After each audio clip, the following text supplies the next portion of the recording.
बड़चना block अंतर्गत विभिन्न school मानकरे होइथिबा 5T Kamre अनियमिततार तदारक कले बड़चना विधायक और जाजपुर जिलापाल। जाजपुर जिला बड़चना ब्लॉक अंतर्गत कुंदल पंचायतर मां महिला शुणी उच्च विद्यालय और बंतला पंचायत अंतर्गत जनता सरकारी उच्च विद्यालय बंतला एवं विष्णु सामंतराय महाविद्यालय 5T कामरे अनियमितता होइथिबा अभियोगरे तदारक करिसेंती जाजपुर जिलापाल और बड़चना विधायक श्री अमर नायक। किछि दिन तले महिला शुणी सरकारी उच्च विद्यालय छात्रु सिलिंग खसी पड़ू 4 जन छात्र छात्री आहत होइथिले। एही खबर प्रसारण हेबा परे जिलापाल तुरंत पदक्षेप नेबा पाई कहिथिबा समय बड़चना विधायक अमर नायक एहाकु गुरुतर भावरे नेबा सह एहा उपरे कार्यानुष्ठान ग्रहण कराजिबो बोली मध्य कहिथिले।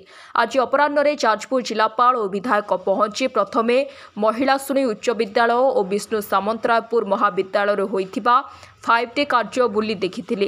परे जनता सरकारी उच्च विद्यालय बंतलारे पहुंची एही विद्यालय होइथिबा निम्नमानर 5T कार्यर तदारक करथिले। बंतला पंचायतर सरपंच समीर राउत और समिति सभ्य सौम्यरंजन विश्वालଙ୍କ सह बहु ग्रामवासी माने उपस्थित रही आगामी दिन में किभली विद्यालय उन्नतिमूलक कार्य होई परिबो से विषय आलोचना करथिले।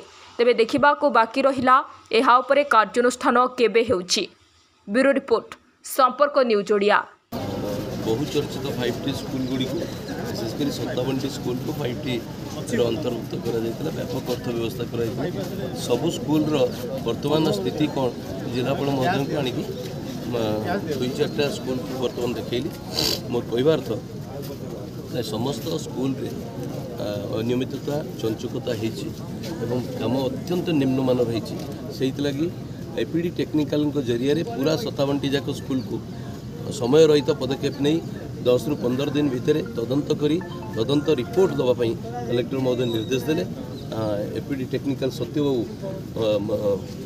निजे तदंतर दायित्व नहीं मोर कहुई जो मैंने काम निम्नमान कर विरुद्ध कार्यानुष्ठान रिकवरी भी करा काम को आहरी त्वरान्वित करने जहाँ दरकार किंतु कोमलमती शिशु एवं भविष्य राष्ट्र नायक मानकर माने छात्र छात्री मानकर पाठपढ़ा व्याघात हवा उचित नुहे पाठपढ़ा जहाँ आवश्यक ताकू करने निर्देश।